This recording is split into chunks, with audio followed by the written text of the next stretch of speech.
Hello my dear student, welcome back to my channel study with Rishika. कैसे हैं आप सभी? आई होप आप सब लोग बहुत अच्छे होंगे और अपनी स्टडीज कंटिन्यू कर रहे होंगे। आज हम बहुत इंपॉर्टेंट टॉपिक डिस्कस करने वाले हैं, डिस्कवरी ऑफ सेल्फ। बहुत ही इजी और क्विक रिवीजन के तौर पर ये जो वीडियो रहने वाला है वो केवल टीजीटी पीजीटी के लिए ही नहीं बल्कि स्कूल के बच्चों के लिए भी एक जादू की पोटली का काम करने वाला है।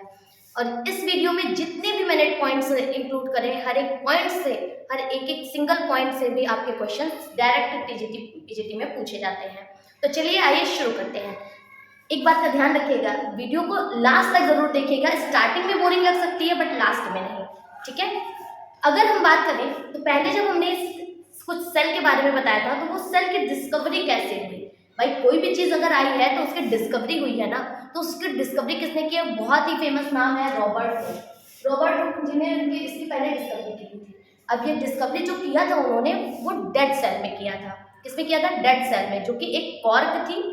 कॉर्क, कॉर्क समझ रहे हो ना, जो एक बॉटल के ऊपर लकड़ी का ढक्कन लगाया जाता है। ऐसे आपने देखा होगा कभी भी, ऐसे बॉटल होती है कांच की, और उसी कांच के ढक्कन बॉटल के अंदर जो लोग पहले से पढ़ रहे हैं बायोलॉजी, ऑलरेडी आप लोग टीजीटी पीजीटी के बच्चे हो, तो ये जो होता था वो कॉर्क था। इसमें छोटे छोटे छोटे छोटे उन्होंने देखे थे छेद, और उसी में वो डेड सेल में उन्होंने क्या ढूंढा था? सेल की डिस्कवरी करी थी। कब करी थी? कब उनको ये चीज आया था दिमाग में? आया था 1665 में। कब आया था इनको? 1665 में। इस बात को इन्होंने इंक्लूड किया था अपनी बुक। इनकी बुक का क्या नाम है? इन अपनी बुक में माइक्रोग्राफिया में रॉबर्ट हुक की बुक का नाम भी डायरेक्ट पूछ लेता है एग्जाम में, माइक्रोग्राफिया। क्या नाम है रॉबर्ट हुक की बुक का? रॉबर्ट हुक की बुक का नाम माइक्रोग्राफिया है, ठीक है। किसमें? कॉर्क सेल में करी थी। कॉर्क सेल ये किसका कॉर्क था? ओक ट्री का था। किसका था बेटा? ओक ट्री, ठीक है। ओक ट्री को हम लोग क्या कहते हैं? क्यूरिकस सुबेर। क्यूरिकस सुबेर, यहाँ से भी क्वेश्चन आता है। जो उन्होंने कॉर्क ट्री में ओक ट्री जो लिया था, ओक ट्री का, उसका नाम क्या है? डायरेक्ट क्वेश्चन आता है। क्वेरिकस, QUERCUS, क्वेरिकस सबर, ठीक है। क्वेरिकस सबर डायरेक्ट क्वेश्चन आता है। फिर अगर इन्होंने डेड सेल की डिस्कवरी करी थी तो लिविंग सेल की किसने करी थी? ये भी तो पता होना चाहिए। मनी जो हमारी डेड सेल है उसके बाद जीवित सेल्स भी हैं, यानी हमारे अंदर सेल होती है प्लांट्स में, एनिमल्स में, इसकी डिस्कवरी किसने करी थी? तो बता देते हैं आपको। ये जो सेकंड साइंटिस्ट है आपके, एंटनी वॉन लीवेनहॉक, किसने करी थी? एंटनी वॉन लीवेनहॉक ने करी थी, ठीक है। किसकी डिस्कवरी करी थी? लिविंग सेल की करी थी। इनके जस्ट थोड़े समय बाद 1665 के थोड़े समय बाद इन्होंने डिस्कवरी करी थी 1674 में एंटनी वॉन लीवेनहॉक। अभी लर्न कर लो, बाद में समय नहीं मिलेगा, ठीक है। एंटनी वॉन लीवेनहॉक ने किसकी डिस्कवरी करी थी? 1674 में करी थी लिविंग सेल की। क्या होता है ये लिविंग सेल? इन्होंने किसमें देखा था? इन्होंने देखा था बैसिलस बैक्टीरियाज में। आप कहोगे मैम ये क्या है बैसिलस बैक्टीरियाज? जितने भी हैं, सबसे पहले तो जितने भी रॉड शेप स्ट्रक्चर्ड वाले बैक्टीरिया होते हैं, रॉड शेप समझते हो? कुछ ऐसे करके, ठीक है, ऐसे करके रॉड शेप स्ट्रक्चर के जितने भी बैक्टीरिया होते हैं, क्योंकि ये यूनिसेलुलर होते हैं, ऑर्गेनिज्म होते हैं, ठीक है, सिंगल सेल के। तो ये इन्होंने डिस्कवर किया था बैसिलस बैक्टीरिया में। किसने डिस्कवर किया था? एंटनी वॉन लीवेनहॉक ने किया था। कब किया था? 1674। कब किया था? 1674। लर्न कर लो, एग्जाम में डायरेक्ट क्वेश्चन आता है। इन्होंने इसका टर्म क्या दिया था? एनिमलस, ठीक है, एनिमलक्यूलस नाम दिया था। क्या नाम दिया था? एनिमलक्यूलस नाम दिया था। एनिमलक्यूलस का मतलब होता है जितने भी वाटर में होते हैं बैक्टीरियाज वगैरह उनमें, ठीक है। ये बात क्लियर हो गई। यहाँ से डायरेक्ट क्वेश्चन पूछ लेता है। फिर बात आती है, ठीक है मैम आपने एक चीज और बताई थी, जब आपने सेल बनाया था तो आपने कहा था एक जो बड़ा सा बीच में स्ट्रक्चर है इसको न्यूक्लियस कहते हैं, जो पूरी चीज़ों को कंट्रोल करता है, यानी कंट्रोल की हमने बात करी थी। तो ये कंट्रोल वाली चीज़ों की डिस्कवरी किसने बताया था कि ये जो न्यूक्लियस साहब है वो कंट्रोल करते हैं? तो इसको डिस्कवर करने वाले थे हमारे रॉबर्ट ब्राउन जी, ठीक है। ब्राउनीज खाते हो, ब्राउन कलर के होते हैं, है ना, ब्राउनीज ब्राउन कलर के। कैसे मैम याद रखेंगे? इक्लेयर्स टॉफी खाई आपने?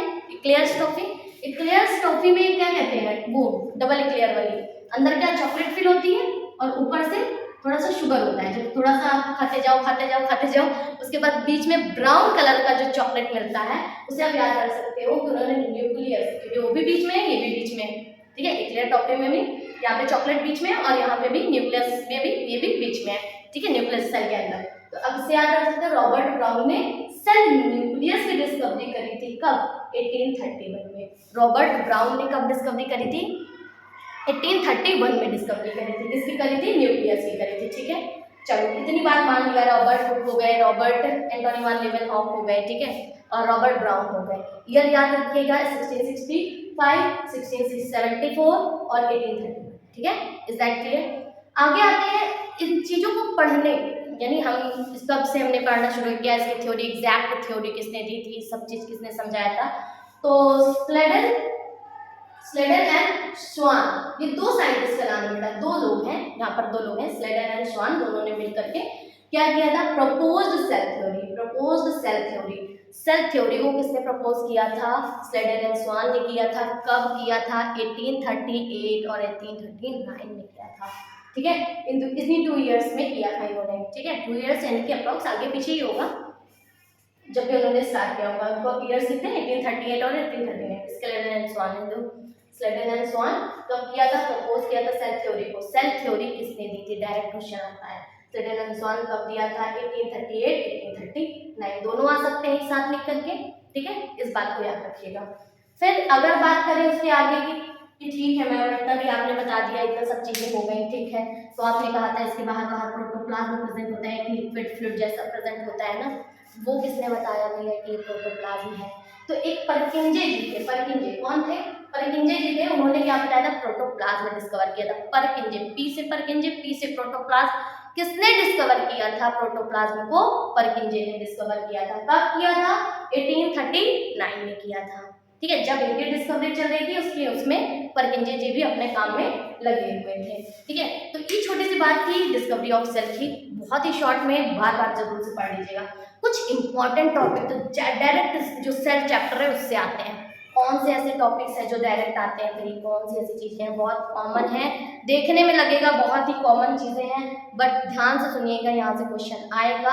कुछ भी पढ़ने की जरूरत नहीं है, सिर्फ अगर ये पढ़ के जाते हो तो कई सारे क्वेश्चन मिल जाएंगे। ठीक है, बहुत इंपॉर्टेंट, देखो वीवीआईपी मैंने लिख रखा है, वेरी वेरी इंपॉर्टेंट। कौन कौन सी चीजें पूछी जाती हैं? सबसे पहली बात, स्मॉलेस्ट सेल अगर पूछा जाए पूरे वर्ल्ड में, है ना, दुनिया की सबसे छोटी सेल कौन सी है? भाई हर एक चीज का साइज होता है, छोटा बड़ा, है ना, तो फिर स्मॉलेस्ट सेल कौन सी है? माइकोप्लाज्मा। स्मॉलेस्ट सेल कौन सी है? माइकोप्लाज्मा। याद रख लो, सबसे स्मॉलेस्ट सेल माइकोप्लाज्मा। हाईलाइट कर लो जरूर, माइकोप्लाज्मा। ठीक है, स्मॉल के बाद क्या आ गया बेटा? Longest cell. लॉन्गेस्ट सेल क्या है? सबसे बड़ी, लॉन्ग, लंबी, ठीक है, लंबी, ठीक है। लार्ज मीन्स बड़ा होता है, और हम क्या बात कर रहे हैं? लंबी, लॉन्ग की। तो सबसे लॉन्गेस्ट सेल, अब लॉन्गेस्ट सेल एनिमल में भी है बेटा, प्लांट में भी है, एनिमल में भी प्लांट में भी। तो लॉन्गेस्ट सेल एनिमल में क्या है? नर्व सेल, जो हमारा नर्वस सिस्टम होता है, नर्व सेल है। इस ये लगभग कितनी बड़ी होती है? मोस्ट वीआईपी पूछ लेगा क्वेश्चन, 90 सेंटीमीटर, 90 सेंटीमीटर अप्रॉक्स होती है। ठीक है, 90 centimetre. Longest animal cell, longest animal cell, animals के अंदर नर्व सेल होती है जो कि 90 सेंटीमीटर की होती है। लॉन्गेस्ट सेल अगर हम बात करें प्लांट की, अगर हम बात करें पेड़ों में, यानी कि एनिमल की तो हो गई, एनिमल में क्या हमारी नर्व सेल हो गई। प्लांट में बात कर रहे थे क्या हो जाएगा? रेमी सेल बोलो या फाइबर बोलो, दोनों बात एक ही है। फाइबर्स होते हैं, भाई प्लांट्स में फाइबर होते हैं। हम लोग क्या कहते हैं, जो भी डॉक्टर्स कहते हैं फाइबर ज़्यादा से ज़्यादा खाओ, आपको वेस्ट मटेरियल एक्सट्रैक्ट करने में बहुत हेल्प करता है। ठीक है, तो वो फाइबर्स बहुत सारे, भाई प्लांट्स में फाइबर बोल देते हैं, यहाँ सेल बोल रहे हैं, ये इसको भी हम लोग फाइबर्स भी बोल सकते हैं, लंबी लंबी होती है ना। ठीक है, तो क्या नाम है इसका? प्लांट में रेमी सेल्स, रेमी फाइबर्स। सब प्लांट में जो लॉन्गेस्ट सेल है रेमी फाइबर। लॉन्गेस्ट सेल किसमें भैया? याद कर लो, अभी याद कर लो, क्या है लॉन्गेस्ट सेल प्लांट में? Ramie fibre. ठीक है, ये बात करें तो कैसा होता है, किस फैमिली से बिलोंग करता है? कभी कभी इसका डायरेक्ट फैमिली, जब भी हम लोग फैमिली तो पढ़ेंगे, लेकिन जो डायरेक्ट क्वेश्चन जहां से आते हैं उसको साथ साथ में करते चलो। ठीक है,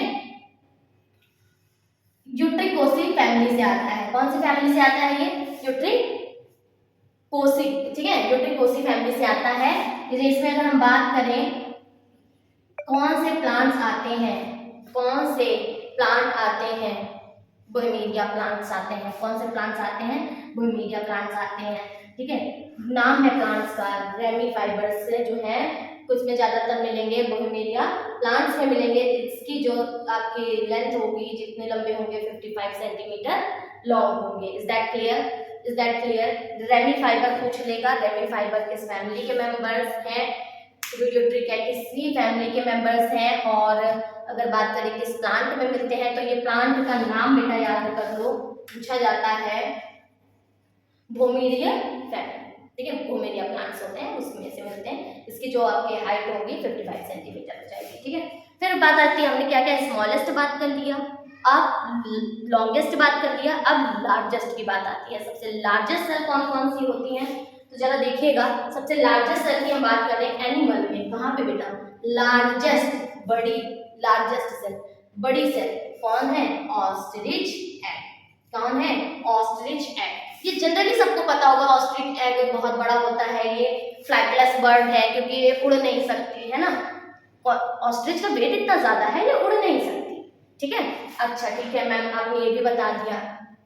अगर बात करें कि इसका डायामीटर कितना होता है, इसका ऑस्ट्रिच के एग का डायामीटर कितना है, तो आप ये कह सकते हो अप्रॉक्स 125 मिलीमीटर से 130 मिलीमीटर तक होता है, ठीक है। अगर इंचेस में पूछेगा तो 5 से लेकर के 5.1 तक, ठीक है, इंचेस में होता है, ठीक है। इंचेस में 125 मिलीमीटर से 130 मिलीमीटर में हो जाएगा, और आपका 5 से 5.1 समथिंग किसमें हो जाएगा? इंचेस में हो जाएगा। ये बात याद रख लीजिए, जल्दी आपको मिलेगा नहीं, क्वेश्चन आ जाते हैं कभी कभी रैंडमली। इसका वेट कितना होता है? ऑस्ट्रिच एग बड़ा है मैम, तो भारी कितना होगा? हम उठा सकते हैं कि नहीं उठा सकते हैं? क्यों नहीं उठा सकते हो भाई? भाई बाकी एग से तो भारी है ना, बाकी एग छोटे होते हैं, इतना बड़ा एग लेकर के कहाँ जाओगे? उठेगा तो है, इतना भी तो बर्डन वेट नहीं, ऐसा तो है नहीं कि नहीं उठा पाओगे, है ना।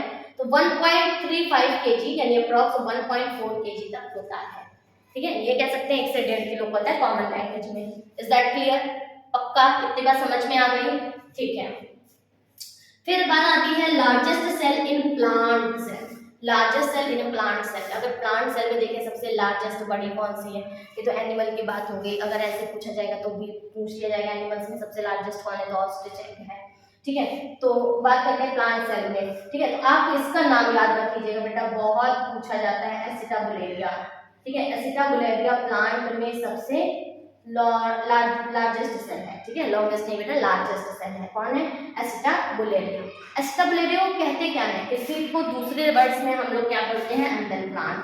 क्या बोलते हैं बेटा? अम्बेल प्लांट बोलते हैं। एसिटाबुलेरिया सबसे ज्यादा लार्जेस्ट सेल है, किसमें? एसिटाबुलेरिया प्लांट की सबसे ज्यादा लार्जेस्ट सेल है, and it is also known as umbel plants, ठीक है। It is single cell, single cell है। सिंगल सेल का मतलब यूनिसेलुलर है। Is that clear? Single cell यानी यूनिसेलुलर है, ठीक है। मरीन है, इसके अंदर ब्रैकेट लग गया तो ये नहीं होगा, ठीक है। इसका मीनिंग ये लिखा हुआ है। मरीन वाटर है, ठीक है, और ग्रीन एल्गा है। एल्गा क्यों लिखा है हमने? ग्रीन एल्गा है। क्यों हमने ग्रीन एल्गा लिखा? क्योंकि ये सिंगुलर फॉर्म है, क्योंकि एक हम अमीबा की बात कर रहे हैं, ठीक है, एल्गी की बात कर रहे हैं, सॉरी एल्गी की बात कर रहे हैं। Is that clear? अब आती है हमारी बात ह्यूमन बॉडीज में। ह्यूमन बॉडी में क्या होता है? बहुत ही जल्दी जल्दी फटाफट से रिवीजन कर रहे हैं, इसको अगर आप केवल सुन भी लेंगे, बार बार रिवाइज कर लेंगे तो भी बहुत हेल्पफुल होने वाला है, ठीक है। ह्यूमन बॉडी में भाई हमें अपने बारे में तो पता ही होना चाहिए। ह्यूमन बॉडी की सबसे स्मॉलेस्ट सेल, बहुत ही स्मॉलेस्ट सेल कौन होती है हमारी? स्पर्म सेल होती है। कौन सी होती है? स्पर्म सेल होती है। बहुत पुराना है ना, ठीक है। क्यों मैंने पूछा? क्योंकि भाई अगर मैं बोल रही हूँ तो भी आप लिख सकते हो, अगर लिखना चाहो, बोर्ड नहीं आ रहा होगा तो इतनी हमारे पास फैसिलिटीज नहीं है। स्मॉलेस्ट सेल कौन सी है बेटा? स्पर्म सेल, ठीक है, जो कि मेल में होता है स्पर्म सेल, और जो हमारी रिप्रोडक्शन में हेल्प करता है, ठीक है। अभी आगे हम लोग बाकी डिस्कस करेंगे डिटेल में। बात आती है लार्जेस्ट सेल की। लार्जेस्ट सेल हमारी क्या होती है? ओवम सेल होती है। ओवम कहाँ होती है बेटा? कहाँ होती है? विमेन्स में होती है, गर्ल्स में होती है, ठीक है। लार्जेस्ट सेल ओवम, मैन में ये मिलेगा आपको स्पर्म सेल, और ओवम सेल मिलेगी फीमेल्स में, ठीक है। लॉन्गेस्ट सेल सबसे लंबी सेल हमारी वही सेम आ जाएगी, नर्व सेल। और सबसे ज़्यादा लंबी सेल कभी भी पूछा जाएगा लॉन्गेस्ट में तो आप नर्व सेल ही बताओगे, ठीक है। कहीं भी पूछा जाएगा क्या होगी हमारी नर्व सेल ही होगी, जिससे हमारा नर्वस सिस्टम चलता है, जिससे हम अपने मैसेज को लेते हैं, ठीक है। तो आज के लिए इतना ही, आगे हम बात करेंगे नेक्स्ट वीडियो में जो टाइप्स ऑफ हमारे ऑर्गेनिज्म है उसके बारे में हम डिस्कस करेंगे। आपको वीडियो हेल्पफुल लगा हो तो please please please like share और सब्सक्राइब जरूर करें। तो मिलते हैं नेक्स्ट वीडियो में, बाय बाय, टेक केयर।